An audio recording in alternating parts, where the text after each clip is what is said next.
the meeting to order. Please rise for the Pledge of Allegiance. Pledge allegiance to the flag of the United States of America and to the republic for which it stands, one nation, under God, indivisible, with liberty and justice for all. Please remain standing for our invocation.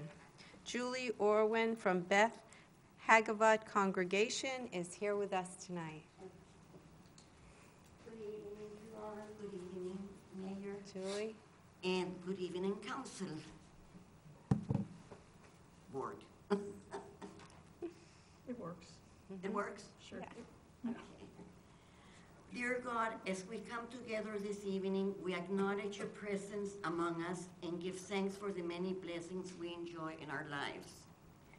We are grateful to live in a country where we enjoy democracy and freedom.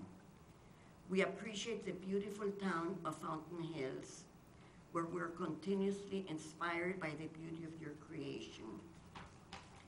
We give thanks for our dedicated leaders who, at considerable sacrifice of time and energy, have devoted themselves to seek the good for all our citizens.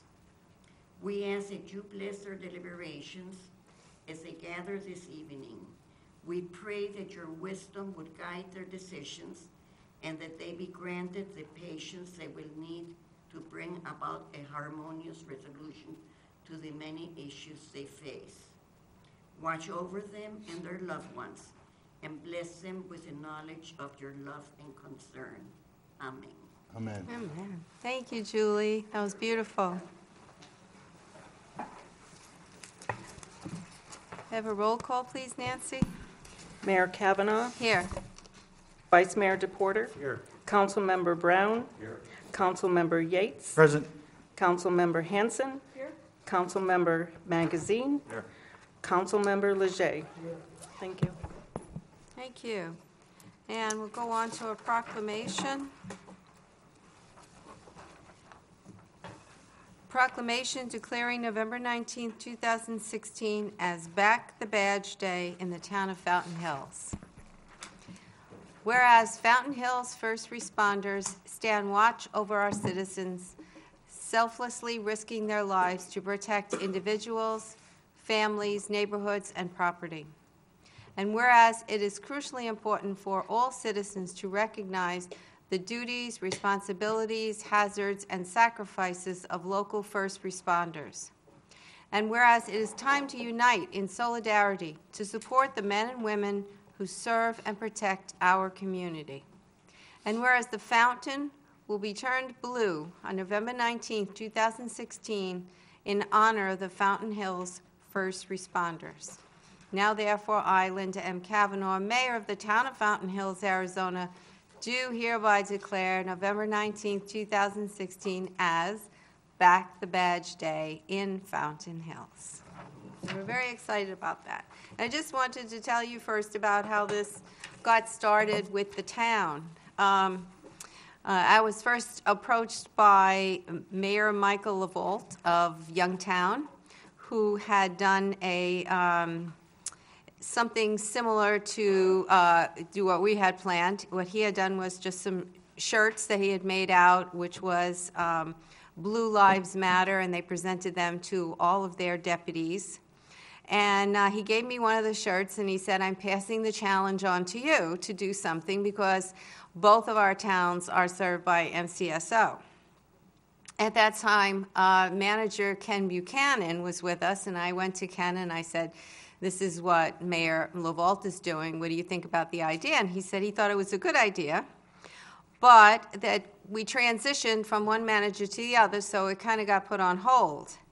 And then when Grady came on, I approached Grady and I said, you know, this is the shirt from Mayor LaVault, and, you know, what do you think about it? He thought it was a great idea.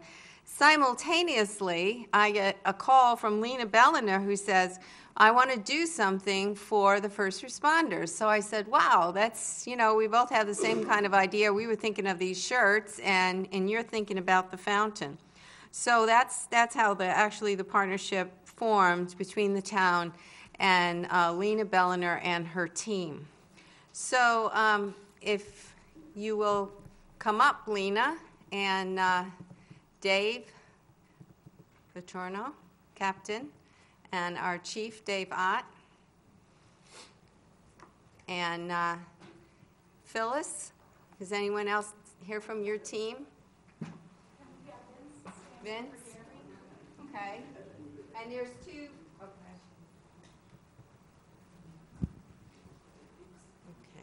Okay. There's a couple members of your team that aren't here, and I'll let you talk about that in a minute. So these are the shirts that we have to present to you. The red one, of course, is for the fire department, and these are really beautiful. I'll show it to you.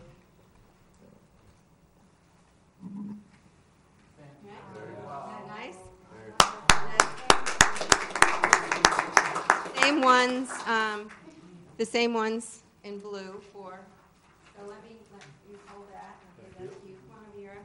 And this is for our police. That's a small. Give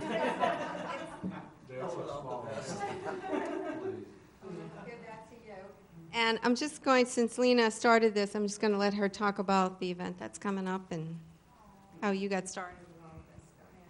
Well, thank you, Mayor, and thank you to the members of council and Grady Miller, the town manager, and Rachel Goodwin.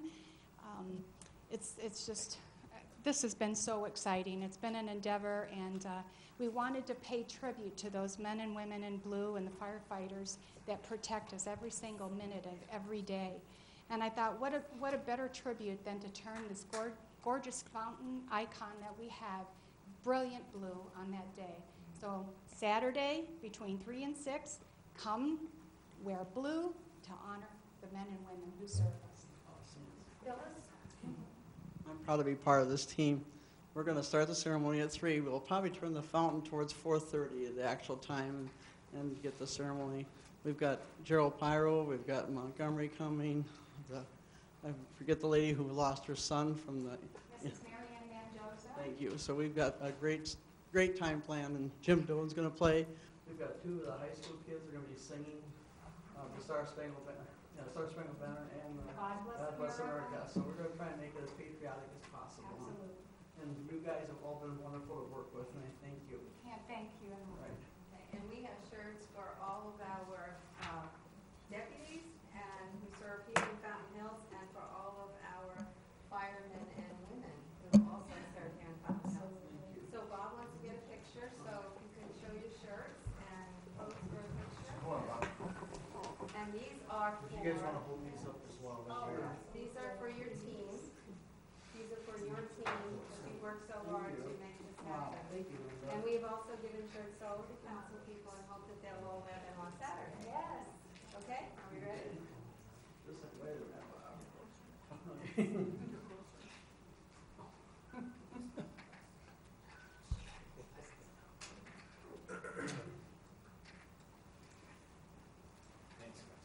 Okay, well, thank you. Thank you very much. Thank you for doing all of this. Thank you so See you much. Saturday.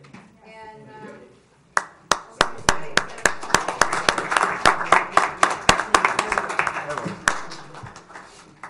Thanks a lot. Would feel better in a red one than a blue one.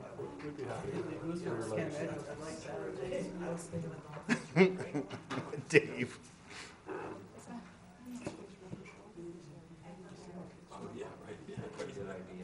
That's a great idea. Love it. So simple.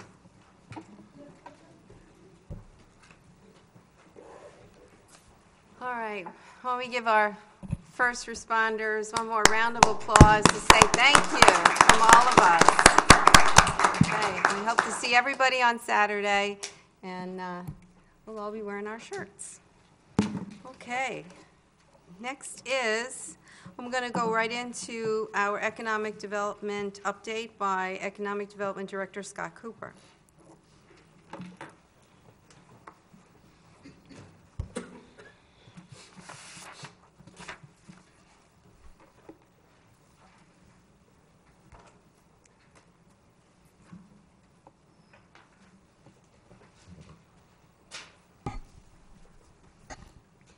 Good evening, Mayor and members of council.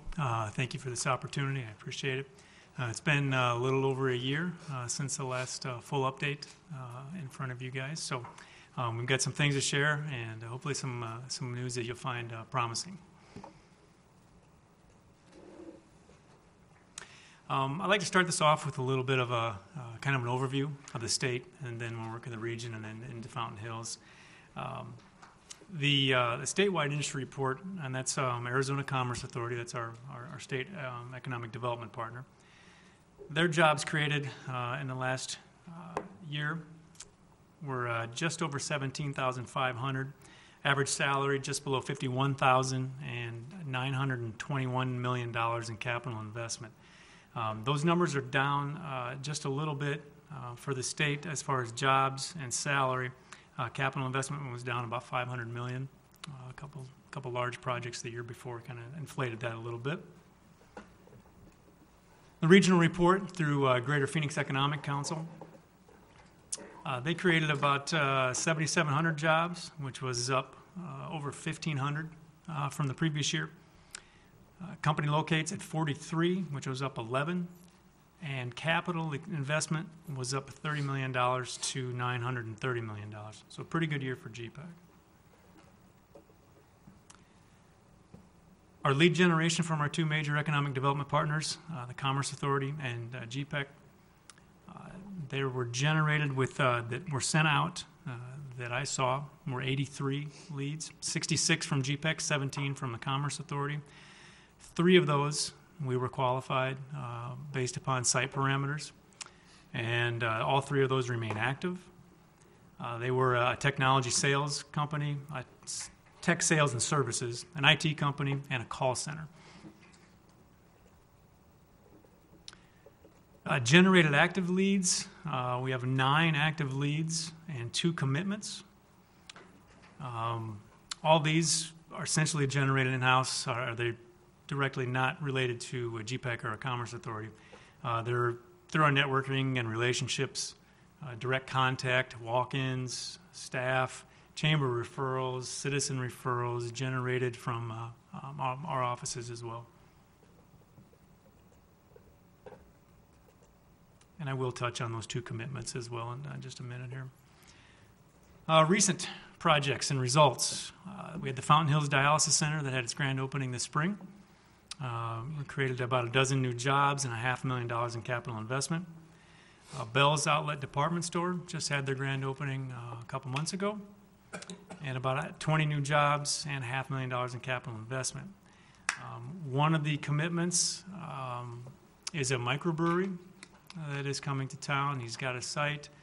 He is working through the TI process as well as the necessary steps through federal and state regulations to brew beer. He is expecting to open spring of this coming year. Takes about 6 months to get through the federal process, and we're a month into that right now. He has asked that it not be public yet. He's not quite ready for that, but will be very soon. The healthcare project is the other commitment, and this is I've got a little bit of an update on that, some revised figures at a meeting with them earlier this week. And this is a pretty exciting project for us, and as I was told this week, we're looking at about a 24,000 square foot facility, 24/7 immediate care facility. And as I was told in quotes, it's an immediate care center on steroids. It will certainly have the immediate care and urgent care qualities, but it will have sports medicine component as well as physical therapy and several other options too. The great news on this is they're projecting about 100 new jobs. That's a lot, and those are professional jobs in the medical field. Really happy about this, and this is a big thing for us. And they have asked to not. They've asked for me to keep it quiet, at least officially. They plan as soon as they finalize their site selection and get that closed up. They would like to come and make a presentation to council and tell you specifically about their project. We look forward to that. They are shooting for an opening date early of 2018, which you guys know in the development field, that's a pretty quick timeline, actually. So to move through that, but very happy and very excited to bring this forward.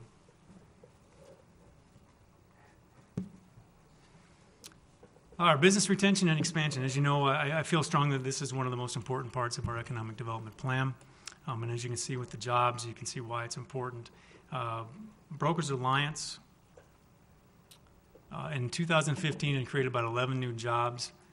So far, in 2016, they've created 18 new jobs, and they're looking to go up to about 80 within 5 years.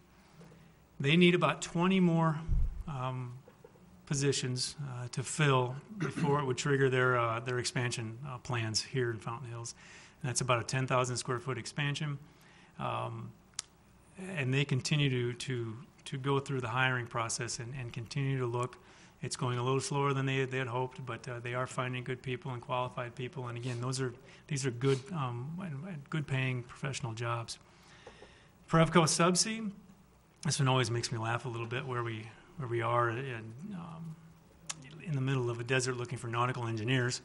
But the good thing about that is he's been, they as a company have been great with training just engineers and bringing them into the fold and learning about the nautical side of things. And they are currently looking for additional engineers right now.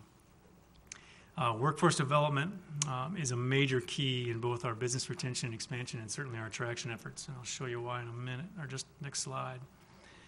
Our workforce. This is kind of just a brief snapshot where we've got about 8,000 residents leaving Fountain Hills every day to go to work. About 3,000 come into Fountain Hills to work. And about 1,200 people live and work in Fountain Hills. We are an exporter. Unfortunately, we're exporting jobs. That's not unusual. I don't think that shocks anybody with where our community is located, the beauty of it. People want to live here.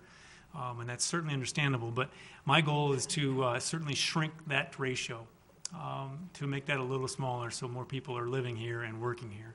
And this kind of gives us a good basis to start on. The entrepreneurial development side, and our accelerator partner is Jumpstart Biz. They've had 4 local projects go through. The first, and by go through I mean graduated their program. Janitor site, it's a web portal that connects employers with janitors. They've created about 3 new jobs. Interim public management, that's temporary employees.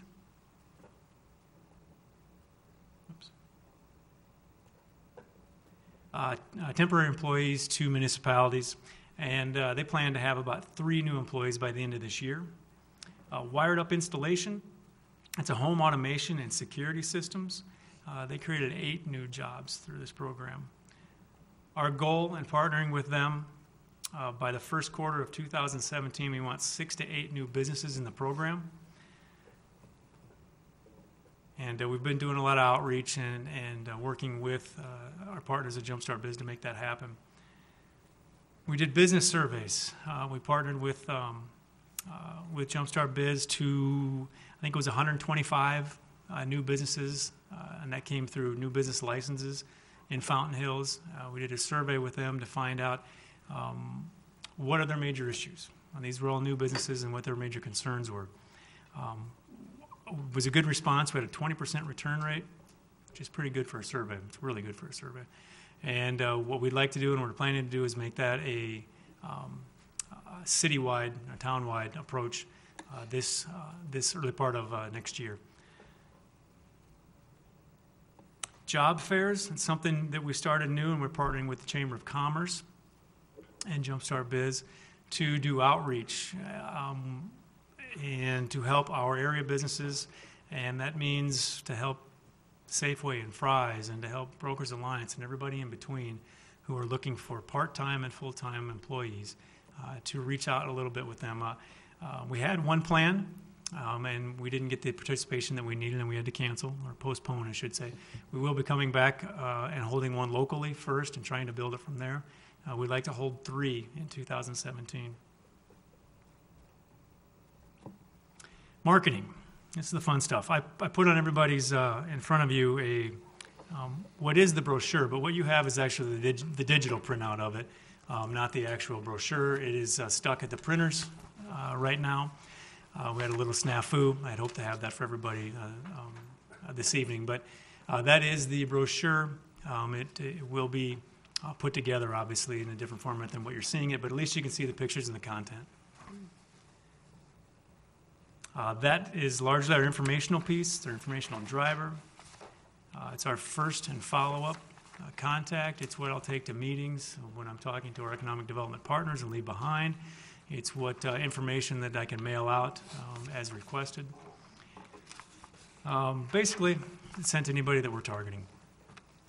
Our trade show booth, if I can direct your attention to the back right. This was just bought the last couple of months, about 3 months ago, to be used in trade shows, area trade shows, regional trade shows, and we share it. Certainly have allowed, and not allowed, not the right word, have lent it out to the tourism has utilized it, which only fair because without tourism I wouldn't have that beautiful photo to utilize, and you certainly recognize that. It's the award-winning picture. Grace, Rachel, thank you very much for that. Also a podium and a banner. It all folds up into that nice, neat little podium, and it's on wheels, and I can traipse it through airports with the greatest of ease. That was the one that was used at the league conference. It was used at the league conference as well. And it was very easy. We all just rolled it up and put it back in with Grady's help. Although I'm yet to check that in, so we'll see how that works. That's a great picture, Scott. Who took the picture? Rachel, who took that picture? Actually, our photographer that we've used for the tourism initiative used that. It was the cover of our visitor's guide last year, and it's been used for quite a few places. So it's a great representation. Yeah. It's very eye-catching. Yeah, it's beautiful, isn't it? And it's hard to believe the HD quality on something that size it's really sharp. And our video, we've got one. I've got a little teaser that I'll show at the end of the presentation of the economic development video. It's it's kind of a mix between economic development and quality of life video, but I'll show that to you at the end.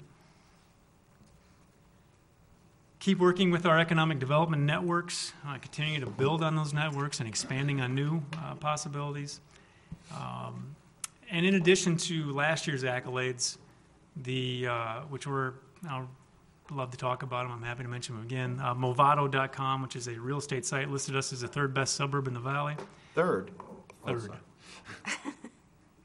NerdWallet, which is a business website, listed us as one of the best places to start a business in Arizona. Nice. And new to this year, Zipia, which is a career development website, has listed us in the top 10 most successful communities in the valley. Some people have claimed that I make these websites up. You do a good job, Ed. I can tell you I do not. But it's always nice to be recognized, and I know these are small things, but when I am contacting new people who don't know anything about us and may know these websites because they're in the business field or that particular line, it does mean a little bit of something, and certainly anything can help open doors. I'll take it. So our totals on the year, it's about just over 50 new jobs and over $1 million in capital investment. Now that is excluding the healthcare and the brewery projects. Those numbers will come forward in the next year's presentation. And just to give you a little context, in the previous 2 years, those numbers were 60 new jobs and $2.5 million in capital investment. Thank you. I will now show you about just a little teaser of the video. I think, if I can make this work.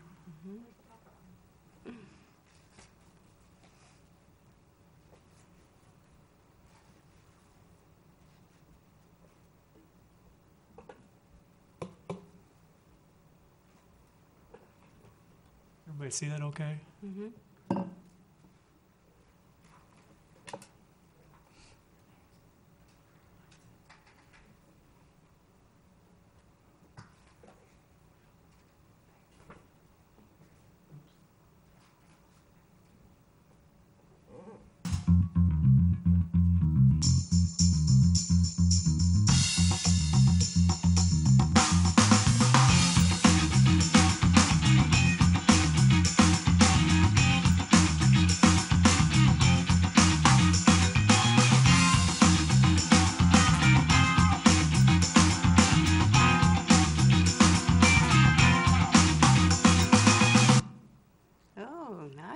that's just about 26 seconds of what will be just about a minute or a little bit over a minute. No kidding, I just got this rendering at 4:30 today, so there has been no edit from me, no input from me based upon the original. So there are some transitions there we would like to last a little bit longer so we can focus on some of those and read those in a timely manner. What frightened me was that was 30 seconds basically already, and I don't want to go much over a minute just to make sure I'm retaining attention. So what content goes fast. So we will have that done here within the next week, and along with the brochures, I'll make sure each one gets in your mailbox, and I'll make sure to send out a link to this to every one of you when I get it as well. Thank you very much. All right, thank you. You've done an awesome job. I just have one quick question. You talked about the job fairs and a lot of the jobs that are available, and it's hard to get people. Do you think that with the apartments coming in, that might make things a little bit easier? People might be more likely to live here? That is certainly my thought and my hope and the plan. I would think if we can get that opportunity for the workforce, an option to live here, to establish some early roots here, I definitely believe that will help us in the workforce department, or the workforce development. And I know that David Rasich, the CEO of Brokers Alliance, is extremely happy that there's going to be options here for his employees. And as one of the fastest growing company in Fountain Hills, a lot of his employees, not by design, but they're turning out to be younger people who are craving a place to live here. And this really gives us a good opportunity, I think. Wow. Well, David's done an amazing job with his company. Absolutely amazing. David's a good community partner. That's Oh, yeah. for sure. I knew him when he was in high school. Not revealing any secrets, though. Any questions? Yes, Vice Mayor. Just a couple of questions.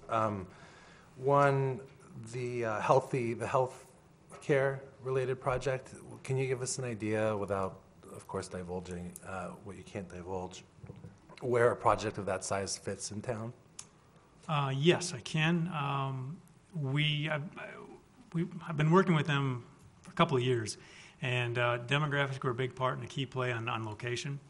And although we had looked at a few places along Shea, they didn't want to be in a commercial drive-by area or shopping area specifically. They wanted to be someplace where the largest portion of residents were to have the largest impact, and that's going to be in our downtown area. I think. I mean, these do change, but Sure. Those are targeted. My next question is about the brewery. Is this the kind of brewery that's going to have a place we could actually go to as a public place so you can go eat and drink? What else, Nick? Well, there's other ones. There's other ones that just brew the beer and then put No, this will be a retail establishment. Okay. No plans for food. As I was explained, they are brewers, not restaurateurs. So not initially. I think that they would like to at least have 3 years of establishment to kind of build their brand and make sure things are going to go well for them before they expand and look into that. But it's a definite possibility after that time. Cool. And then lastly, you didn't take credit for Filiberto's and starting the great taco war of 2016 between Senor and Filiberto's. But I mean, that was a great addition to the town. So thank you. Okay, Councilman Yates. Thank you. Scott, awesome job, especially with the limited resources you have. I mean, I know you're battling municipalities who have full staffs, project managers, assistant project managers, so expense account for flying around the country. I know one of the municipalities I work with, they literally can fly folks to Canada and, believe it or not, to China to try to, so I appreciate what you're doing. Put you on the spot, as I always do. What else could, under these terms and conditions and limited resources, but what would really make the biggest impact for your department that we could help you out?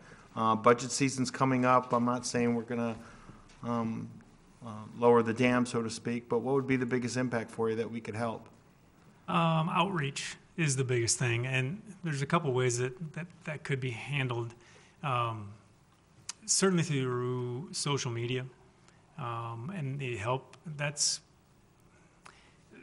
to be fair, that probably requires a couple, 3 hours a day that I don't dedicate to. That content generation and outreach just through social media is vital, and it's important, and I fear that we're falling behind a little bit in that. And it needs to be a little bit stronger focus for me to get more involved in that, but it's difficult. And the other would be outreach the old-fashioned way, through targeting and research and finding out who we need to be contacting and meeting with more individuals. Largely the success that we've had has been through relationships and networks, mine, yours, and others. So those work. It's kind of the good old-fashioned boots to the ground and meeting and talking to people, but that takes a lot of time, and the necessity to have the research being done to outreach beyond those borders, beyond the state, to the Midwest, to Salt Lake, Austin, LA, all of California actually, takes additional resources, certainly. Madam Mayor, so literally somebody doing the social media, on the phone, gathering information. These are companies that have announced that they're looking for space, following up on leads with GPEC, that kind of person. Yeah, just the follow-up on, the following up through GPEC is not that hard. I know. But It would be if we had 48 that we qualified for. But with 3, it's not so bad. But greater outreach with GPEC would be important, and more in touch with them. I'm able to go to the monthly meetings, and certainly not all of them, but most of them. Being visible in front of them is every bit as being visible in front of site selectors and commercial realtors and our other economic development partners.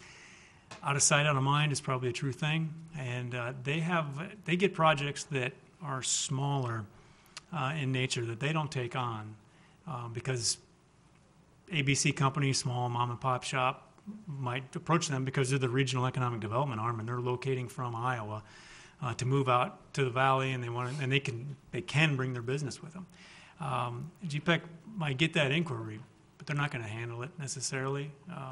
They're apt to hand that off, and I would certainly like to be at the bottom of that funnel, or at least somewhere in the middle of it when they're passing those to commercial realtors or just out.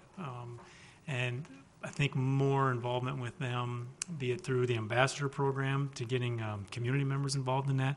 I know Dana Saar is an ambassador, and I think we have a couple others that have been a few of those meetings as well. So that's something that can be done without financial resources, just additional time from myself and volunteers. thank you, Mayor. Thanks, Scott. Great job. Okay. Good info. Anything else? Councilman Magazine. Yeah, I asked Scott the exact same question about a year ago over a cup of coffee, which is, what does he need? And I had to push a bit and twist a bit, but what I found was that he needs to spend more time out of the office,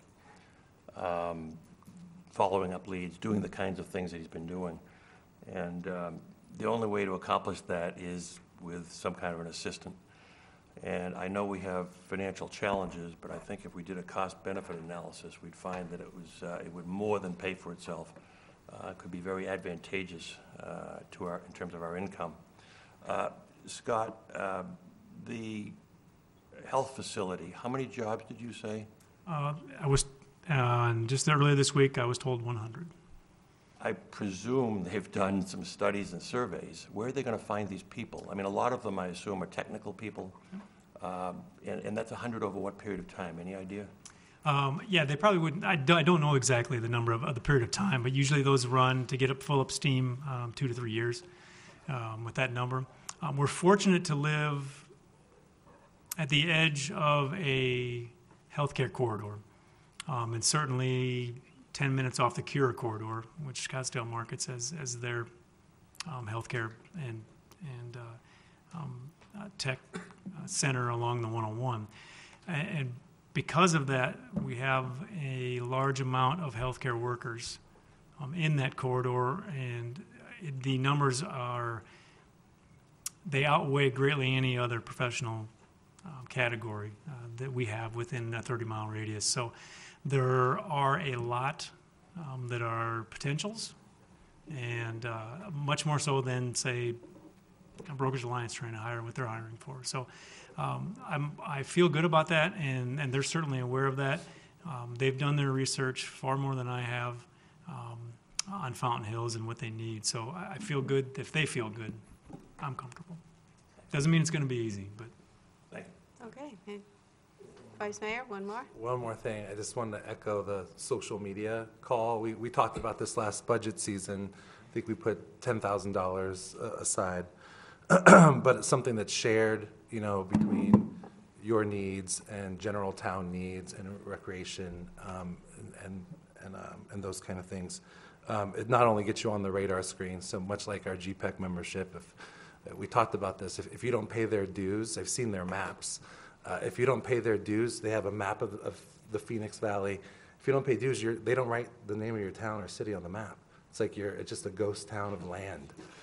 So you're literally not on the radar screen. And it's similar in the social media game, where not only could it help with outreach needs, but it can also help with general just perception of the town. Give us the ability to get in front of messages that might go sideways on the connection or other outlets that exist out there. So I want to echo that. If I could just dovetail on that. Next month, you'll be seeing a proposal that will be addressing that with some dedicated resources. So I think that's going to be an area that can help both Scott and us, as well as the town, as far as social media, public information, and things of that sort. So. Okay, anything else? All right, thank you, Scott. Thank you very much. Okay. Nancy, do we have any call to the public? No, Mayor. Okay, on our consent agenda, item number 3 is going to be pulled from the consent agenda at staff's request, and that will be our first item on the regular agenda. So right now we have 3 on the consent agenda, and I would ask for a motion to approve all 3 as written. Mayor, second. Okay, and so we need a roll call, please. Mayor Kavanaugh, Aye. Vice Mayor DePorter, Aye. Councilmember Brown, Aye. Councilmember Yates, Aye. Councilmember Hanson, Councilmember Magazine, Aye. Councilmember Leger. Thank you. All right, thanks, Nancy. Now we go on to our regular agenda, and we will start with item number 3, consideration of approving the first 5-year extension of an intergovernmental agreement with Maricopa County relating to the maintenance, improvement, and management of outdoor recreation opportunities in the town's McDowell Mountain Preserve and the county's McDowell Mountain Regional Park, and authorizing the town manager to send a letter requesting the extension. Andrew? Yes, Madam Mayor, members of the council. The IGA that was entered into in 2011 had in it automatic renewal terms that could be extended just by agreement of the parties. And so for quite some time, we've been under the assumption that Maricopa County agreed with us that you could just authorize Grady to extend and we would be okay, until this afternoon when we received a draft of an amendment doing that. And it was not anything that we could have put in front of you even if we had 24 hours of advance time. So because Maricopa County wants to see it on Monday, we're going to turn something around and get it back to them, but you won't have it on your agenda until December 1st. So what we'll need tonight is authorization for Grady to execute the IGA with the understanding that on December 1st we'll be back to you with a resolution in the full IGA the way we normally would. Okay, so I assume we need that in the form of a motion? Correct. Okay, So move. okay. Mayor, second. All right, all in favor? Aye. Any opposed? Okay, thank you, Andrew.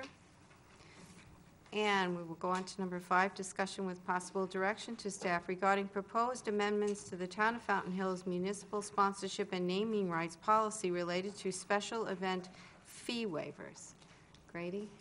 Thank you, Mayor. Mayor and Council, before you tonight is a request for staff to basically present and hopefully receive direction from the council on a policy addressing special event fee waivers. You recall back in August, we had a organization come before you that was requesting a fee waiver for their first-time event in town. And it was kind of awkward because we didn't really have procedures in place to actually allow that. And the way that our procedures were is that it would take the council to go ahead and waive that if the town manager didn't feel comfortable waiving it. So at that time, the council decided to not approve that, and we had some discussion about some ways and some recommendations on maybe how to address this in the future.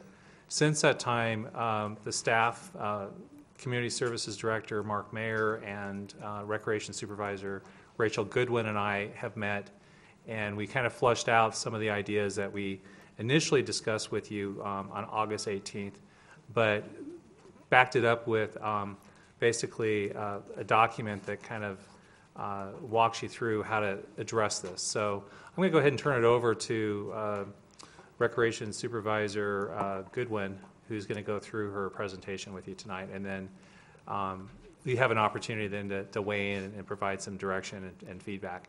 And then this is a two-part. So tonight will be your input based on the staff recommendations, and then based on your input, we'll come back at a later date to go ahead and implement that, and you'll take action at a later date on this formally in the form of a policy. Thank you, Grady. I am going to go through our presentation tonight. It is a little lengthy and it is a little detailed, so please feel free to stop me and ask questions to clarify. There are a lot of elements and moving pieces to this, and we're trying to narrow it down to make it a little more consumable by staff and by the public and our event organizers. So based on our conversation back in August, we took some of the recommendations that we discussed here at the dais and tried to sort of condense them down.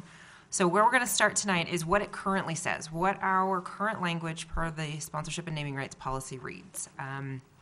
It's pretty brief. It basically indicates that any nonprofit may receive up to a 50% reduction.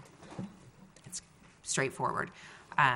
It also gives authority to reduce or waive additional fees as determined by the town manager or designee when the program has close association with the core goals and services, and or provides the town with positive marketing exposure. That's really the only guidance that's in place right now. It goes on to list a few other requirements in terms of having the nonprofit status, in terms of not having any conflicts with the town's missions or policies. It goes on to talk about that there can be no fundraising activities on site. That's probably the biggest one that we get questions on. That the nonprofit or permit holder is liable for any other damages or costs at the event, and that youth programs would be primarily used on our fields. So outside of those guidelines. We do have a couple other criteria that are listed in there. That it be beneficial, it should be a beneficial use of the facility, that it should be free or ideally free and open to the public, and should support the town's recreation programs, missions, and goals, demonstrate community pride, not have any religious or political purpose, and again, priority given to events or programs that support youth, and that the town be recognized as a sponsor. So that is what our current policy reads. And that is what we've been functioning under up to this point. The issues that we've encountered with this is that there's no limit to which nonprofits are eligible. If you're a nonprofit, you automatically get a 50% fee reduction. There's no way to kind of define if you are local, not local, depending on where that is. So there's really no, it's an open door right there. There's no limit to the requests that a nonprofit can put forward, so the same group could put forward 10 requests, and under the guidelines, we would reduce their rate at 50% every time. There's no way to phase out or what I call sunset the programs right now, so it's a funnel that continues to give. There's no way to kind of stand them on their own 2 feet and let them produce their programs on their own. There's currently no action, after action required, meaning that there's no effectiveness evaluation at the end of an event. So we give them their fee waivers and off they go and do their event, and we don't hear from them or see anything from them again till the following year. It would be really helpful for us to know if the event's doing well, if it's flourishing.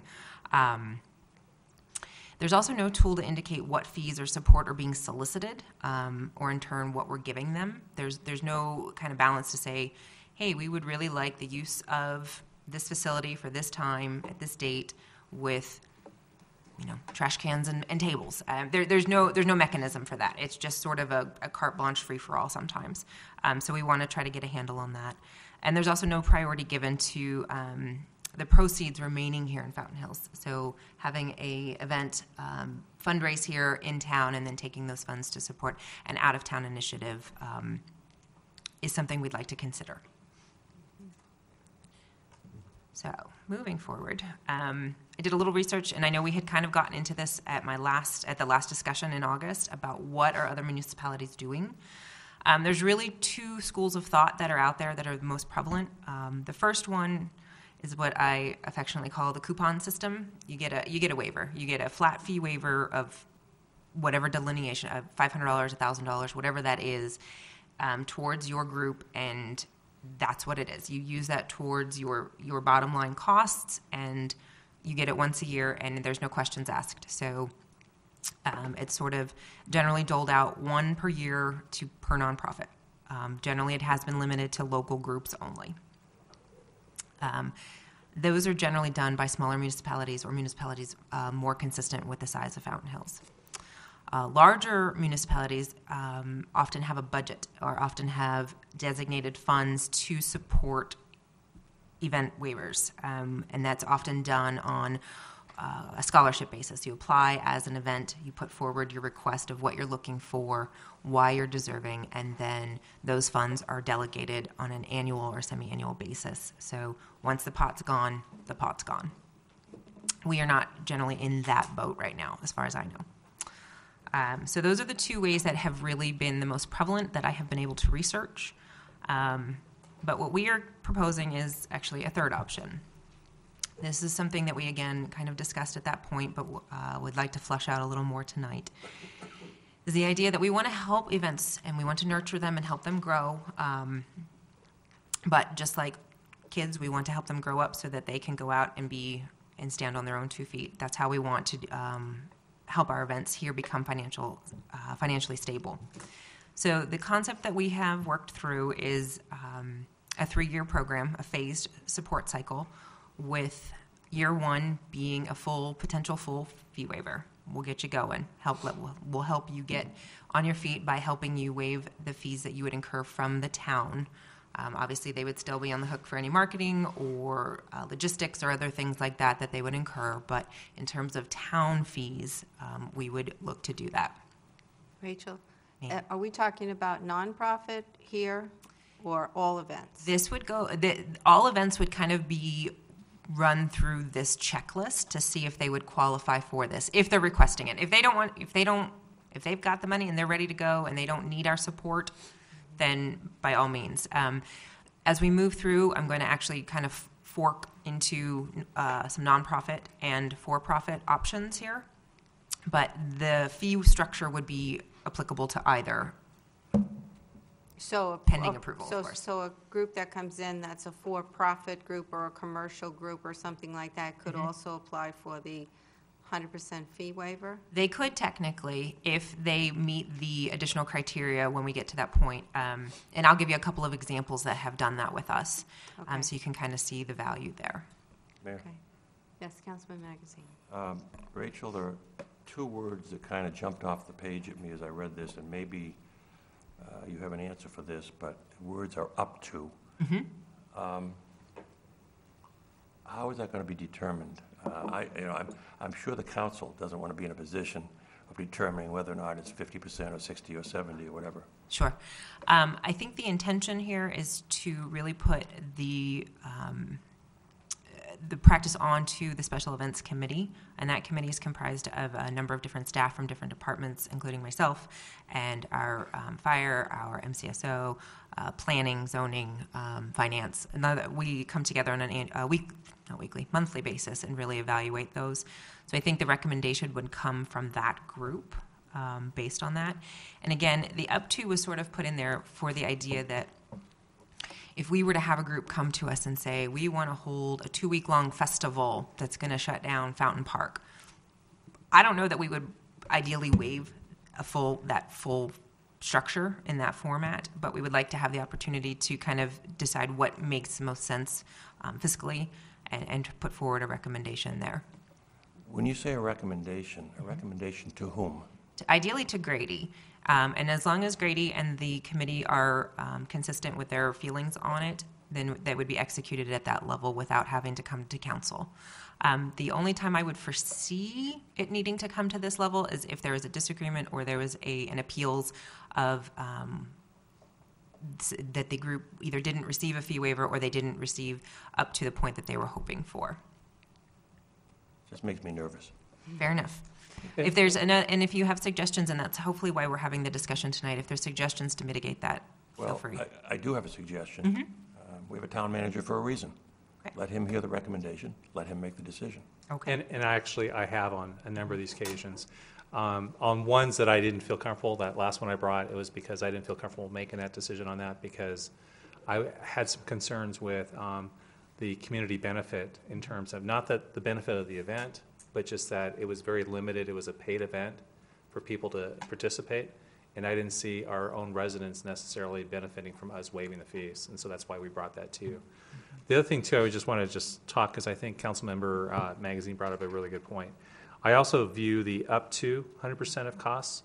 There's a number of times when we have street closures, and these folks are on the hook for those costs themselves, but I think that this is very good the way it's worded because they will need to be on the hook for that, and we're not going to pay for that. That would be something they have to. So I think up to 100% is actually a really good way to do that because then that addresses when there might be some other direct costs that they need to pay rather than the town. I'm fine with it as long as it doesn't end up in our laps. Exactly. Would the town costs also include police? Do we include that? No. We do not, no, Okay. because they are a separate entity that bills separately. We aren't in a position to. If it was our own police department that we governed, that may be something, but because it's not, Okay. no, we're not in that situation. So moving forward, year 2 and year 3 would have reducing benefits, so that after year 3, the 4th year of the event, they would be ideally in a financially stable format that they could take on full fees at that point. All right. Any other questions before we move on? Mayor, to comment on what you were asking, this would also maintain for all applicants, whether they be nonprofit or for-profit or commercial. All applicants would be required to submit a pre-event budget and a marketing plan for us to make sure that this is an event that has been well vetted and well planned. Following the event, they'd be required to do a post-event financial assessment. I remember Councilman Yates, we talked about that as well. Events would not be automatically renewed after their first year. It's not an automatic 3-year. We would ask that they resubmit so that we can make sure that things haven't changed, that we're still on the same page, so to speak, with what the event organizers are asking and what we're delivering. The town manager would have the discretion to authorize the fee waivers, to your point. However, may defer them to town council for decision if he deems necessary. That would be the ideal scenario. And then all applicants would be subject to the same special event policies and procedures that are currently listed in the town code. You need to have a complete event application. You need to have a traffic control plan, parking plans, signage plans, those types of things that are already listed out there. Rachel, I know that in the past there were events that we also did flyers for them and we printed up banners. So are we out of that business now? You're moving away from that, yes. That is the intent. Good. It's just, it's a struggle on staff and resources that are already stretched pretty thin. Okay. Councilman Yates? Madam Mayor, as we kind of went back and forth about, do you give them a break up front and then come back? But if it's wildly successful and they've more than met their, we don't have to give any other discounts moving forward. And that's why I do like the word up to. It's like, come on, you only needed 2,000, you guys were going to make X, and you had 5,000 people, you don't need our help. Exactly, and that's why we want them to reapply on an annual basis so that we can. But it's not automatic. It's still case by case, and that's why we need those metrics at the end of the function to see how well they did. All right, Correct. thank you, Mayor. So additionally, this is the idea that the supporting documents would still be needed. Again, the event application, the supporting materials, like I just mentioned, as well as a written appeal detailing the waiver request and the justification. So tell me what you need and why you need it. Tell me what facilities you're looking for, what support from the town, so that we can clearly understand the expectation and the deliverables needed. All right, this is where we kind of branch off. So this would be specific to nonprofits. The one thing that we would like to identify is that if an event has an association or a partnership with a nonprofit entity, it doesn't automatically qualify you as a nonprofit. For instance, if I want to have a car wash for, let's say Susan G. Komen, my car wash needs to be recognized by Susan G. Komen. Just because I want to raise money for a great cause, I need to have some sort of assurance that that money gets to that cause. And the way to do that would be to have a letter recognizing your event, your car wash, whatever you're having, as a recognized event under their name. We have had a few instances of that, but generally speaking, most of the time we do have nonprofits approach us directly, but that would be something we would identify. So it does need to be sanctioned by the nonprofit organization. We'd like to identify that the nonprofit must be located in Fountain Hills, and that the majority of the proceeds from the event, if being distributed by the event organizer as a pass-through scenario, should be distributed to entities within the town. That the event is of a unique and distinct nature that brings notoriety to the town and reflects in a positive manner. And that, again, they have all of their completed permits and applications on file with us. That is often a step that gets overlooked. So we want to make sure that we're following that. Can I ask you a question about that? Yeah. Where it says it must be located within Fountain Hills. Like, let's, for instance, take our Kite Festival. That's been with us now 3 or 4 years. At least. I think it's been a number even more than that. Okay, so that's not the nonprofit is not located here. Correct. But it is a family-friendly event. It's free to all the residents. Plus, we get a lot of tourism out of it. We get national and international exposure from that. So, how would according to this now, would that say that we couldn't even consider them because the nonprofit is not located here? I think what we would do is probably reword this, that this would be preferred as opposed to must, so that we have the availability to evaluate that and other events individually on their merits. So when we look at it as a whole and say, okay, they may not be located here in Fountain Hills, but we do garner a very big payoff in terms of exposure, in terms of cultural representation, drawing new folks on an international level. That sort of balances that out and has the option to work that in there. So I think each event would have its own availability to measure on their merits. Yeah, I would like to see that included, because I know that we benefit greatly from the Kite Festival being here, and it is free, and it is a family-friendly event, and we are trying to attract family-friendly events. Just the fact that the Consul General of Pakistan actually attends every single event every year makes it special and brings a lot of recognition. And of course, I brought my calendar. The calendar that they produce, March, is Fountain Hills. And this goes nationally and internationally. And of course, all of this is a picture of the Kite Festival in Fountain Hills. So yeah, I would like to see something, where this could could work for them also, especially since they've been here for 4 years. They used to hop around to different towns, and we kind of committed to them and said, you know, this is your home now if you stay, and they think they're staying every year. I would also hate to see an event like that be sort of in limbo where, oh, are we going to be here again next year? Are they going to, you know, say we can't? And of course, they're totally nonprofit. Sure. I think, again, like you said, the merits sort of speak for themselves in terms of the exposure and the family-friendly and the no fees and things like that. So I think we can work that into there to make sure that the wording allows for something of that nature. Mayor and council, would having that nonprofit statement up above, nonprofit applicants must meet a minimum of 2 or 3 of the following qualifications. And if you want 2 of them, or if you want 3, then that kind of covers what the mayor just mentioned. Sure. And that way, you know, that gives us some flexibility, and it helps some of these groups that are going to be in that situation you just mentioned. Would that be something you'd be open to? Yes.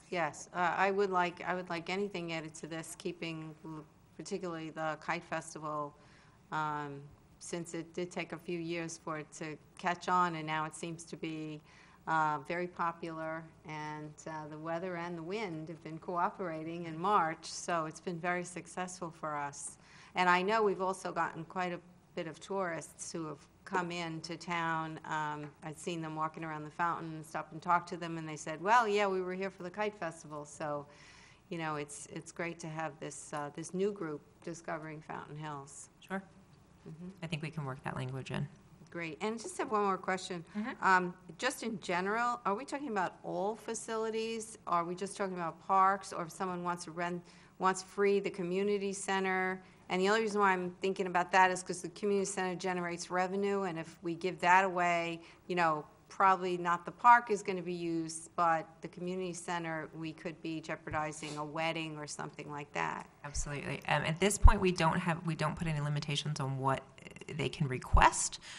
We can certainly add that, you know, the community center is not a preferred item. I mean, if there was a scenario that something really amazing came down the pike, I would certainly like to be able to at least consider it if we'd had the right circumstances around it.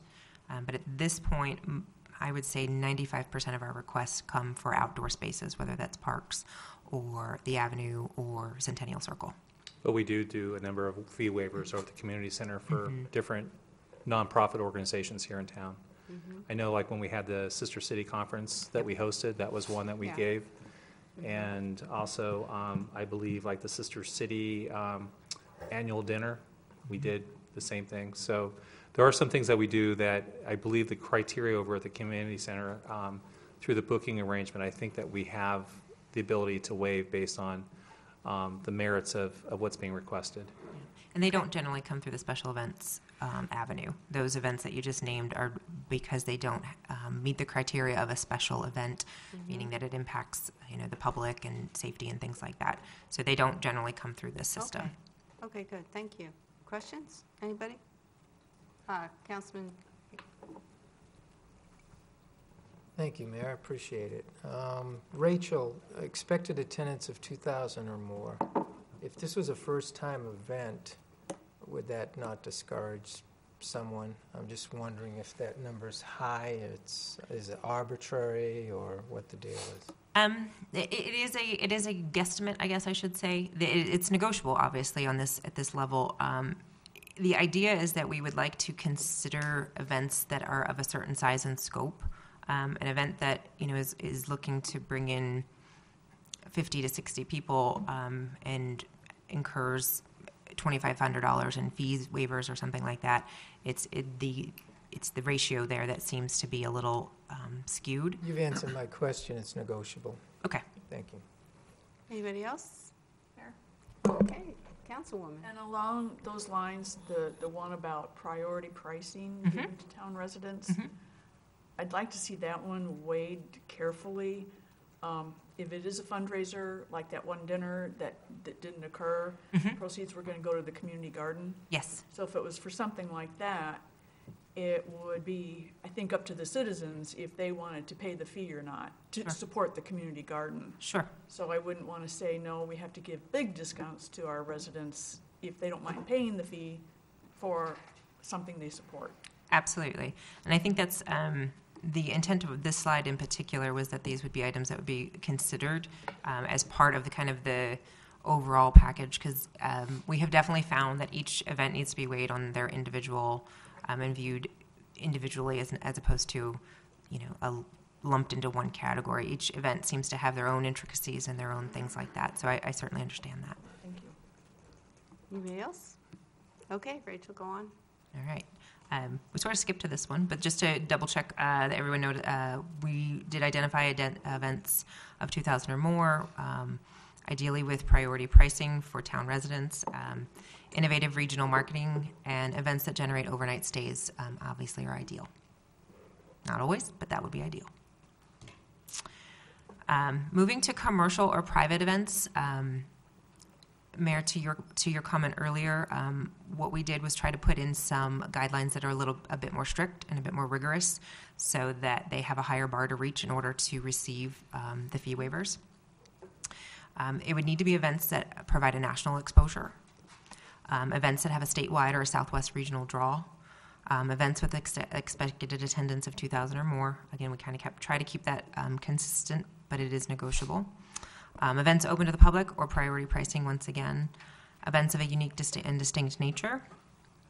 And events that have a definable and measurable benefit to the town, including marketing exposure, tax revenue, overnight stays, etc. The most recent example I can give you of a format that would work in this would be the half marathon that was in town about a month ago. It had about 1,400 runners come to town that were across the region. We had runners from Utah, we had runners from Nevada, from California, and New Mexico come to town. So that type of exposure on that national level is something that is certainly coveted, and we would certainly want to be part of. Yeah. Councilman. You just mentioned national exposure, and I'm a little bit troubled by that. How do you measure it? Who determines it? The race you just mentioned is not really national exposure, maybe for several states. Well, in regards to that race in particular, it's being that we were the third leg of a series that originated in California, the second leg being in Atlanta, as well as our leg being here in Arizona. It has a national draw in that respect. Okay, bad example. Let me try another one. Let me open door number 2. What about the big car show that is held here every year? Concourse in the Hills. I would think that, well, technically that is a nonprofit event, to be fair, but I certainly understand where you're going with the question. And that event definitely has a regional draw for us. It certainly reaches beyond the borders of Fountain Hills. It reaches beyond the borders of just Phoenix as well. So I think that that's what we would want to take into account. And then in the car magazines that they're featured in and the different write-ups that they've been featured in, it's hard to buy that kind of exposure. Okay. All of these, there's wiggle room. A little bit. And so I guess, I could question each one of these in a way, but you're going to have to use your judgment. The committee's going to have to use its judgment, and I'm fine with that. And I think that's eventually what we'll get down to, and that's why the committee is helpful to put a group of folks together to make that decision. Any other questions before we go on? Okay, Rachel. So coming back, kind of circling back to an all-event focus, the last thing that we would want to make sure that we consider in conjunction with all of the previous items we talked about are the impacts on staff time, law enforcement, fire personnel, the impact on town volunteer resources, the number, it's not listed here, but really the impact on our residents as well. I mean, are we impacting our residents in a negative manner, or the number of events submitted per organization or per promoter, the fiscal value of the fee waiver, and then the evaluation of prior events by the organizer and their associated financial reports, as well as their general overall good standing within the town. Councilwoman? Rachel, on the number of events submitted per organization or promoter, is the thinking that there would be a limit put on that? There is some talk of that, and that might be something we'd be open to direction on. I will say that the concern is that if the idea that, hey, the town's open to waiving our fees every time we start a new event, so let's have a new one 6 times a year, is certainly a concern. And there would be an idea that, okay, this is event number 6 from the same promoter. Do we really want to consider, or have we helped them get going? So that's the concern there, is trying to put some sort of value at that point. But if you did have some event people that were very successful in their history, exactly, came up with something very new and unique, it wouldn't. We don't want be to a limitation automatically on that if it really looked like a good thing. Exactly, and that really comes back to Councilman Magazine's comment of judgment and things like that. Okay, thank you. Okay. All right.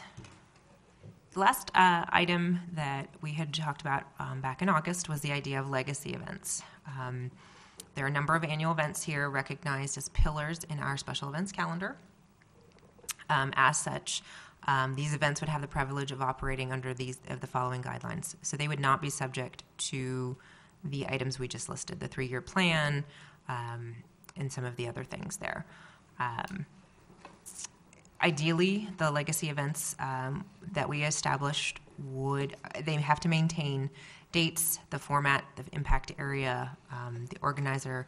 Any substantial changes would really cause a review of the event and their status.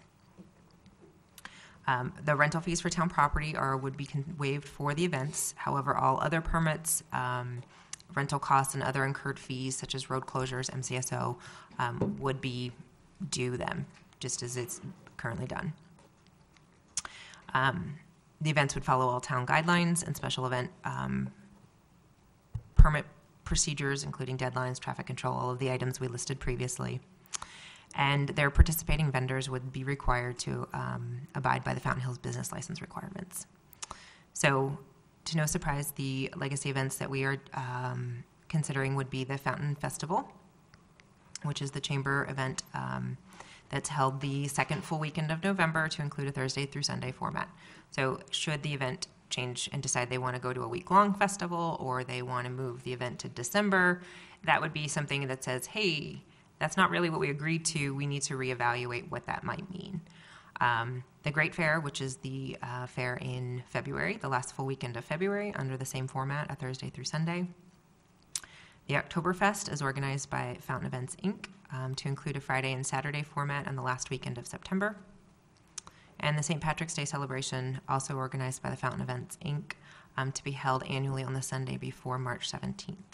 Now, I'm going to caveat that because March 17th happens to be a Friday in this 2017 calendar. So to that extent, we have been working with organizers to fluctuate that agreement so that they can use March 17th when it falls on a weekend date.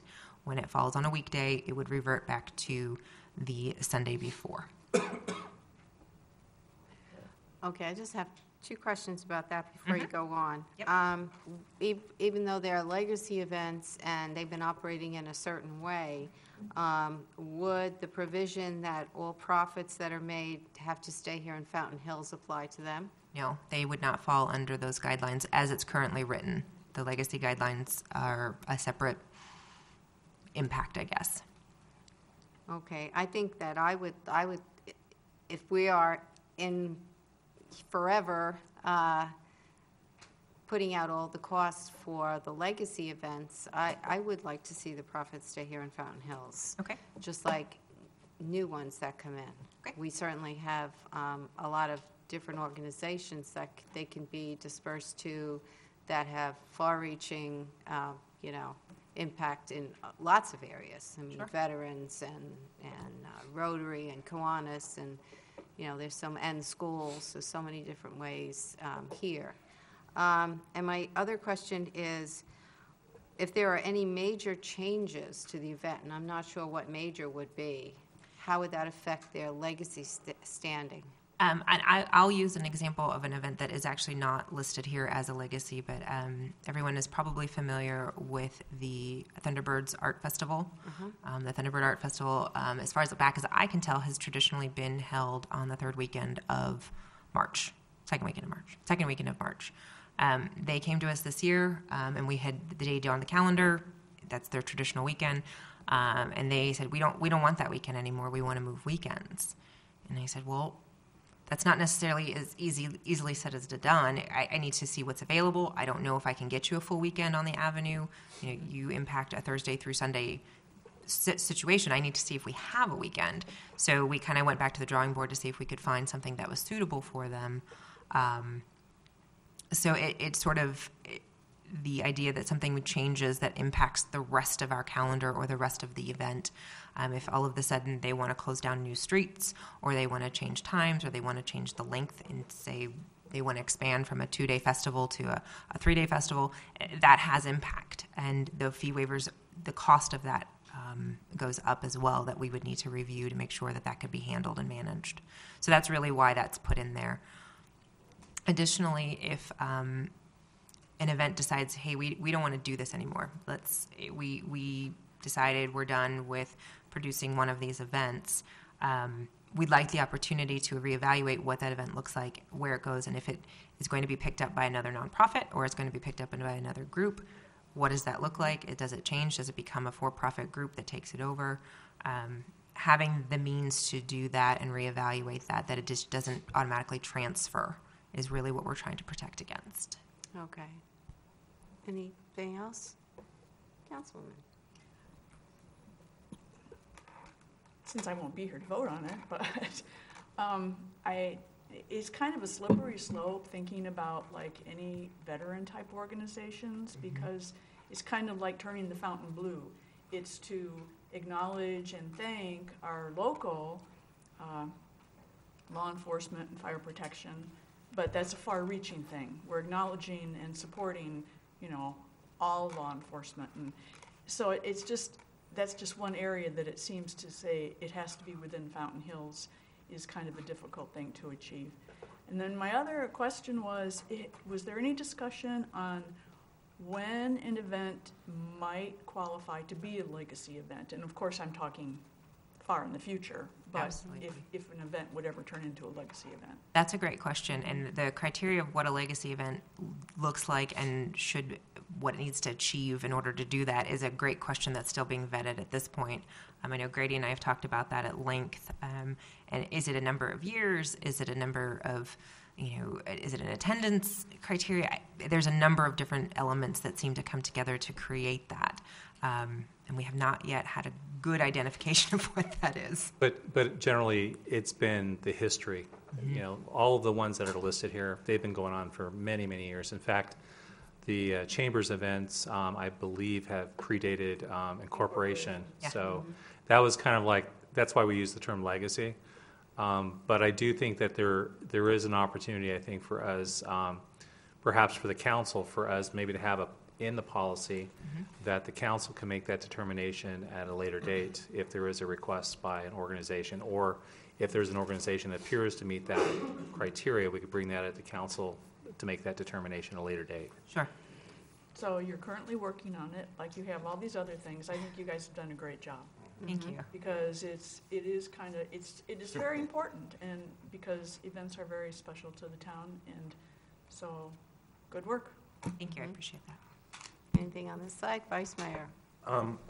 Question on the phase-in. I just don't know how I feel about a for-profit getting a phase-in approach. You said you might have an example of someone like that. Yeah, it's actually, to go back to the example I was talking about with Councilmember Magazine, our half marathon that was here in town. In order to really get them to commit to Fountain Hills as their destination, we did bring them forward here to council for a fee waiver, and to basically waive the fees of what it would cost to rent the avenue to the plazas. Did they request that, or you did that to lure? No, they requested that. And that was one of the features that helped us secure them here in Fountain Hills. Granted, our destination is beautiful, and they really wanted to be here. That really was part of their determining. That being said, it equated to about $1,400 under the fee structure at the time. And really, the question we asked was, for the level of exposure that we would receive through them through a national run that was backed by names like Adidas and the Wounded Warrior Project, we would never be able to afford that at a $1,400 rate. So really, the idea that it had the media coverage, the exposure, as well as the idea that it would be bringing folks here to Fountain Hills and staying overnight here, based on the format that it was, because it was an early morning Sunday run. So we knew folks would come stay the night on Saturday night. That all of those merits sort of outweighed what we would make financially in that regard. Yeah, that makes sense. And the last one, along the lines of what Councilman Leger said, 2,000 seems like a lot of people. I mean, having done a lot of events, I mean, I like that it's negotiable. Maybe just adding terminology that shows that it's a little more flexible. You know, having done tons of events, if you can get 500 people to show up somewhere, it's a shocking success. So just show the flexibility in there so it doesn't maybe scare people off. Fair enough. We can do that. And then my last thing was the legacy events. I think they're fantastic. Obviously, the 4 of them are amazing. But, I mean, is it possible down the road, or to see what the rest of the council thinks about, should they be or could they be to continue justifying them as, not justifying, but they're clearly legacy events, but for them to show financials maybe, or a write-up, or plan for growth. Those things are just interesting, and they're good for us and the public to know what they do, and it shows more impact. You know, the chamber talks about the numbers that they have, but they could show more if they show the financial impact as well. Sure. Just a thought. Councilman? Thank you, Mayor.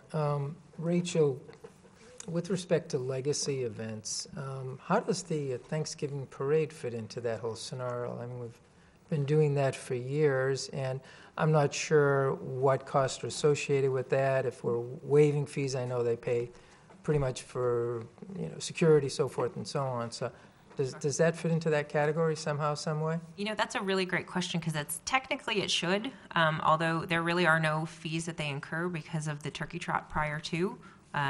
We're closing the same roadways down for our usage, and then we just leave them closed so that they have the parade right after. Okay, so that takes care of that. The mayor made a good point when she talked about profits staying in town, and that's something I agree with. How does that apply to, let's say, the chamber and the Fountain Festival? I mean, where is their profit, and how is that profit distributed? And I don't think historically, as a legacy, that profit has then in turn been reinvested in charitable organizations. So I'm just curious how that would work. I guess in that scenario, the chamber in and of itself is a nonprofit, so that the funding, the proceeds are going to the chamber for, you know, the booth fees and things like that that they're doing, and sponsorships. So they're being reinvested into the chamber for the chamber's for their format to do what they do with their businesses and promotion of the economic development, working with Scott and the other initiatives that they do under the chamber. So that would be considered their profits being put back into the town? Essentially. Okay, thank you. The other thing too, if I may, that's a really good point. You probably all remember at one point, the chamber really wasn't even paying for road closures. They weren't doing a lot of the, you know, the town was picking up the cost and they were keeping all the profit. They really are paying all their 100% of their costs now. The other thing is we've worked very well with them. In fact, this last weekend that we had this event, I believe we initially had only 8 vendors that showed up that didn't have their business licenses and sales tax licenses. So we're really doing a much better job of collecting sales tax on the sale of items there. So this is at least coming back to us. So this is perhaps a good, it is the funding that they receive from all their profits go back into the chamber, which, as I understand, really helps pay for their operations during the year. But we're benefiting through the sales tax that we collect from this. Absolutely. I'd like to make a motion to tell them they have to reduce their booth fees, please. Denied. Is there any other council discussion or direction to us as we try to finalize this initiative and formalize it into a resolution format? Do you think you have enough information to come back to us with, or do you have anything that you're unsure of? No, I think I think we had a lot of discussion prior to and a lot of direction. It was just sort of the finer details, I guess. What I'm taking away is the attendance numbers that we were discussing. That the proceeds staying here in Fountain Hills in regards to the legacy events. That the nonprofit qualifications maybe under a 3 out of 4 format to say you need to meet at least 3 of these. And then changing up some of the language from must to preferred potentially. Anything else I might have overlooked? Flexibility, yeah. Okay. All right, then. Great job. Thank you guys for your time. All right, thanks, Rachel.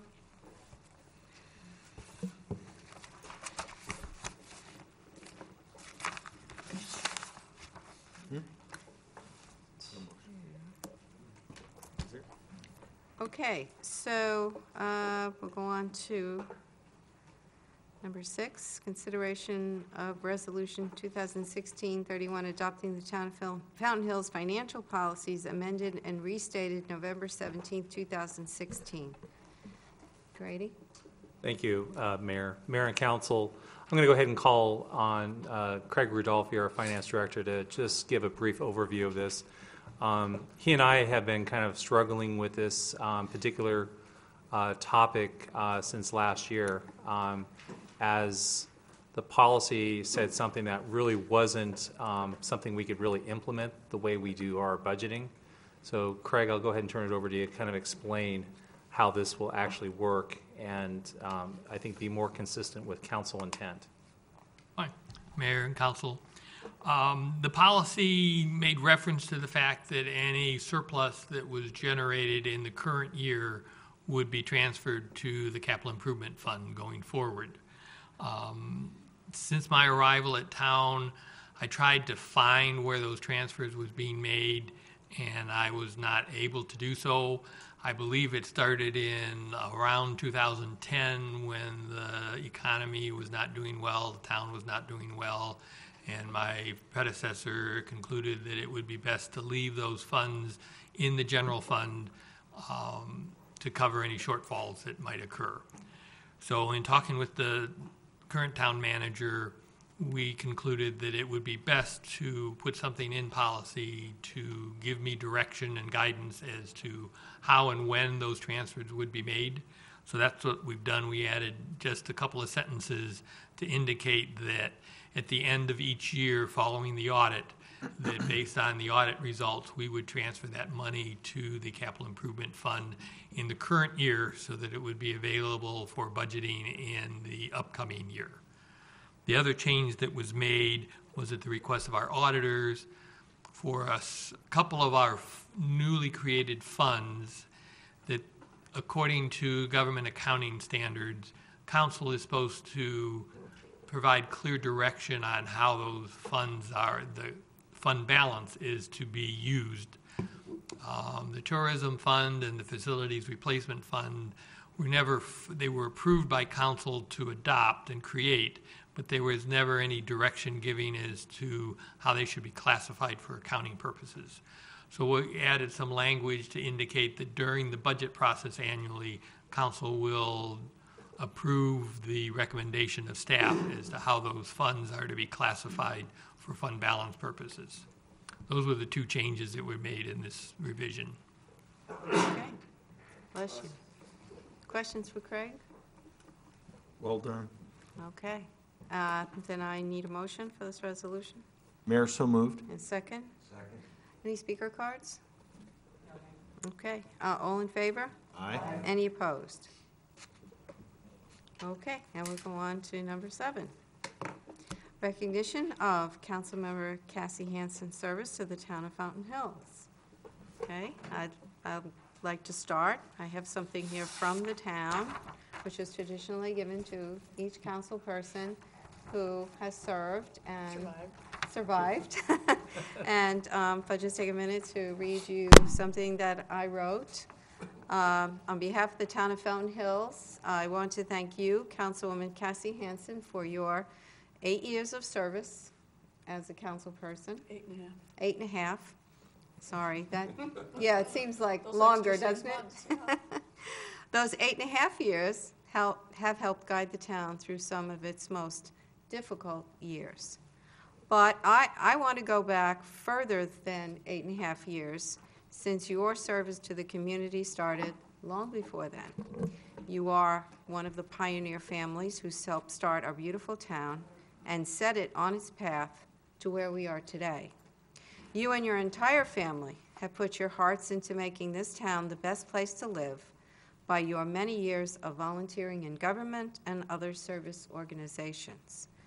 I hope that the young families who have moved here recently understand and appreciate the hard work and long years of dedication of the Hanson family, whose only unselfish goal was to make a town that future generations would be proud of and proud to live in. I would say today, without a doubt, that you have accomplished your goal. Thank you for all that you have done to make Fountain Hills a unique and beautiful hometown. And I'm going to just present you with this, which is the town's special gift. It's our beautiful I remember those. fountain with the little diamond on it that's made by Sammy's. And this is for you. Thank you. Now, I'm sure that your fellow council members would also like to have something to say. Who would like to start? I would love to start. Thank you. Okay, Councilman Brown. Cassie, it's just been such a treat working with you and learning from you and watching how you handled yourself under fire. And I've only been here 8 years, not 8.5. I missed the first 6 months. But thank you so much for leading and guiding and giving us the knowledge that you have of the town of Fountain Hills and the direction that we need to be going in. Thank you so much for your service. Thank you, Dennis. Okay. Anybody else? Vice Mayor? As the very new person, I've only got to work with you 2 years, but your tacit knowledge. But you hit the ground running. Oh, I tried to. But your tacit knowledge of what's going on in this town has been amazing and incredibly valuable and impactful. So it's been an honor to serve with you. So thank you. Thank you. Councilman? Cassie, thank you so so much. embarrassing. I know. No, you have to. This is endure your it. life. It's better than a roast. That's true. Cassie, I appreciate the fact that you've kept every topic, no matter what it is, a local issue, and I really appreciate that, and kept it about families and our neighbors, and it brings things down to earth, and thank you for that, for your input for that. Thank you. Thanks, Cecil. Okay, right from this end. Alan? Yeah, like Nick, I've only served 2 years with you, Cassie. And I think we need to acknowledge what a difficult 2 years that's been for you with Bruce's illness and a very intense job that took up a lot of your time, and serving on council, and to say that you've served with both courage and grace. And it's really been something to behold. And so I want to thank you for that and for your input at the council. I learned early on, Cassie doesn't say a lot, but when she does, everybody listens, because you always say something worthwhile and add to the discussion. And I just want to thank you for your service.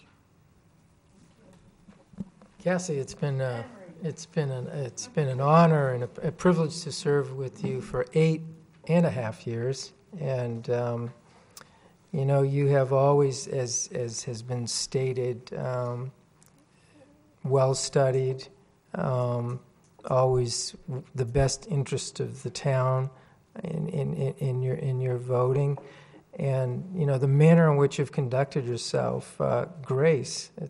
You've conducted yourself with grace, and always in the best interest of the community. So thank you so much for your service. You will be missed, and good luck tomorrow. So. What's tomorrow? It's Friday. Oh, I thought there was something special.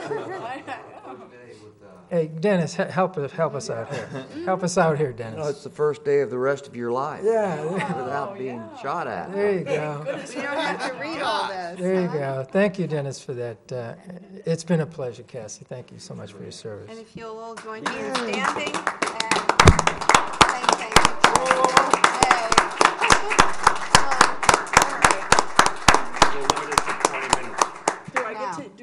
Can I have Now it's a all little more yours. than 3? You can have as much time as you like. All right. Since I stayed up last night trying to figure out what to say. Okay. As this meeting drew closer, I tried to think of the most appropriate way to wrap up 8.5 years and say goodbye. Part of me wanted to just do a rendering of happy trails to you and fade quietly into this cool November night. But as the original relic that actually remembers, along with Bev, Randy, and Kenny Valverde, when Town Hall was in Building C, where Dr. Hummel and Smile currently reside, I figured I should come up with something to earn being an agenda item. I mean, I've never been an agenda item before.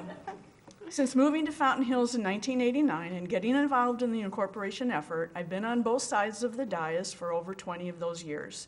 It's been a unique experience and allowed me opportunities to grow and do things I'd never done before, all in the context of serving our community, its residents, and assisting the first town officials as they performed the arduous task of starting a town from scratch. And at this point, I'd like to extend a shout out, as they say, to interim Mayor John Cotillo and interim council members, some deceased, Harry Barber, Joe Bill, Charlie Fox, Dick Haugen, Marty Lemieux, and Mike Minarsich. These 7 individuals were chosen out of over 50 applicants by Maricopa County Supervisor Jim Bruner to perform all of the statutory legislative requirements of a newly incorporated municipality, get the administrative infrastructure in place, prepare an interim budget, and call for the first town election for the residents to choose their very first ever elected town council. These 7 individuals wisely involved many other community members to serve on 18 subcommittees to accomplish much in a matter of just 5 short months. I was privileged to be their first hire and witness firsthand the time, dedication, and selfless service they provided to the community during those 5 months. That same level of commitment continued when the first elected town council was sworn in on June 7th, 1990, and it calls for my second shout out tonight to First Mayor John Cotillo, Vice Mayor Mike Minarsich, both voted unanimously by their peers to serve in those capacities. Rounding out the first council were Frank Clark, Charlie Fox, Wally Hudson, Bill O'Brien, and Peg Tibbetts.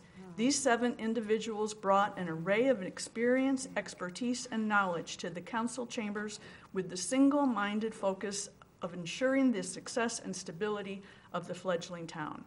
Those were memory-making years when much was accomplished and challenges were met with a healthy balance of respect, hard work, camaraderie, good-natured pranks, and a lot of laughter. Community outreach was key. Family-like bonds permeated the minimal staff, and the town team had no eyes. The council led by example and looked to the residents in establishing the early priorities of law enforcement, streets, parks and recreation, and the community center. These early experiences and the people that shared them have contributed to the culture and values that I've tried to remember and practice throughout my years with the town, and I truly appreciate every one of them. Especially Miss Bev, who's not here tonight, who was there almost from the beginning and gave me a hug when I really needed it the first time I said goodbye to Town Hall in 2003. And she actually stopped by my office this afternoon to give me another hug for my second time to say goodbye. In 2007, when I ran for council the first time, I think I wanted to try and inject some of that earlier culture into the apparent gap appearing between Town Hall and some residents over the inevitable issues that accompany change and growing pains. Humbled by and appreciative of the support I received from the voters, I've tried to serve the last 8 years with the same values that were at the core of our community over 25 years ago. Commitment to the success of our town and the partnership with the citizens that's so important to that success. With our citizens at the top of the town's organizational chart, it takes a collective town team working equally together to effectively serve them. As our first town attorney, Bill Farrell, always reminded us, the public business is the public's business. The only agendas we should have are the ones that serve the residents and the best interests of our town. That builds public trust. Building public trust builds a community. Life is change and constant adjustments to that change. It's time for me to step aside and make way for the fresh ideas and enthusiasm that Art will bring to the council. The loss of Eleanor and Bruce over the last 14 months has been the biggest challenge of my life. I apologize for not being 100% involved during Bruce's extended illness, but appreciate everyone's patience, understanding, and support. Following major heart surgery in July, my sister Pam has had several setbacks and is still rehabbing and thus unable to attend my last meeting, and it's driving her nuts. But Bev and Nancy have filled the gap and even got me hooked on plants again. As Thanksgiving quickly approaches, I'd like to close with thankful thoughts. The community of Fountain Hills and its residents that exude and exemplify the spirit of volunteerism and the memories that they have created. Forever views that bless our town and set us apart in the Valley of the Sun. Councils past, present, and future that are willing to give of their time in service to the community and the staff that supports them every step of the way. Forever friends that a close-knit community fosters. Family members past and present who will always be such an important part of our lives. Thank you all for enough memories to last a lifetime. And all that being said, happy trails to you until we meet again. Thank you, everybody.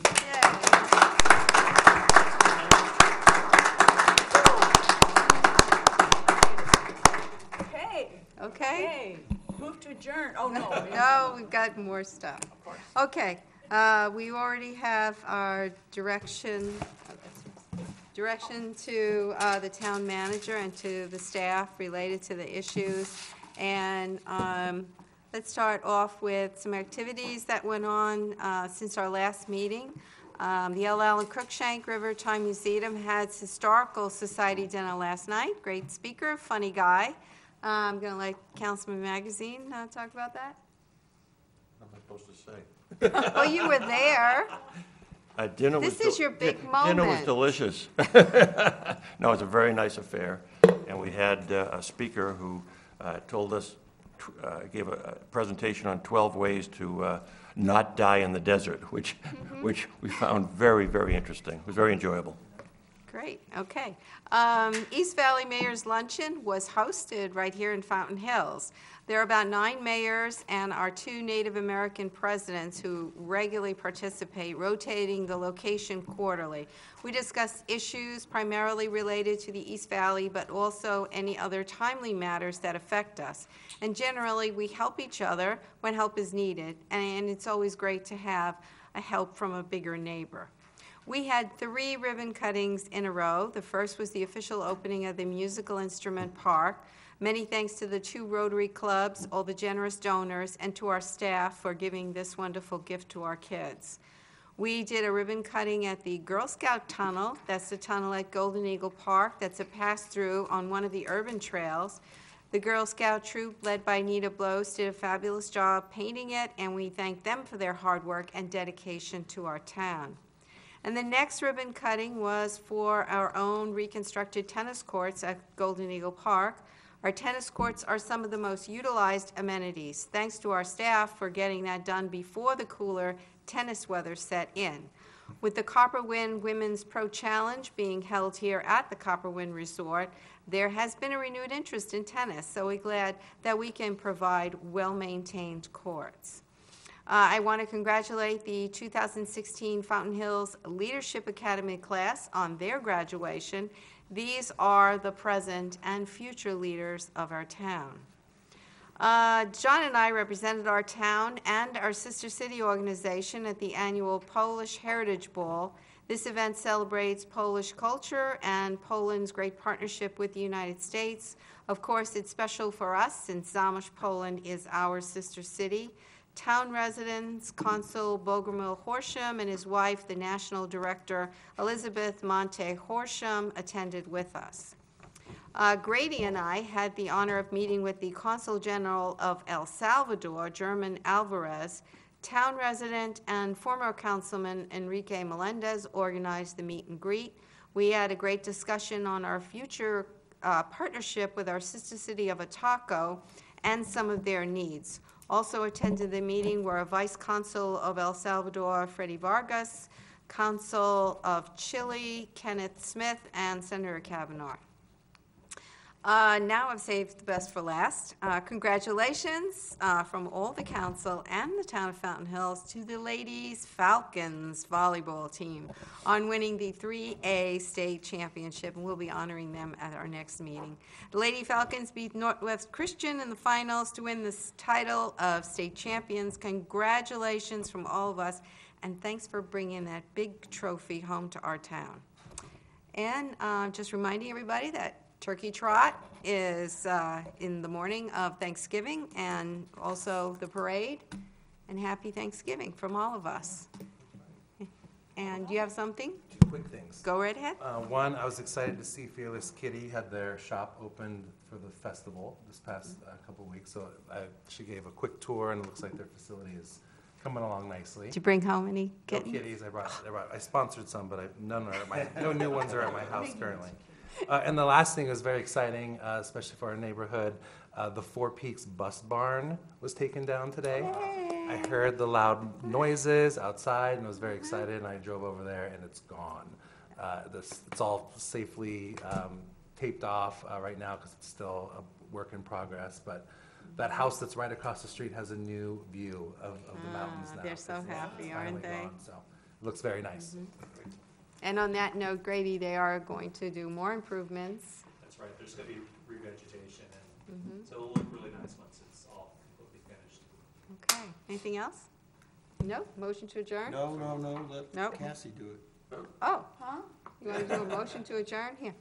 Oh, far out. Go. Motion to adjourn? All in favor? Aye. Any opposed? Do it again. That was good. No, I've...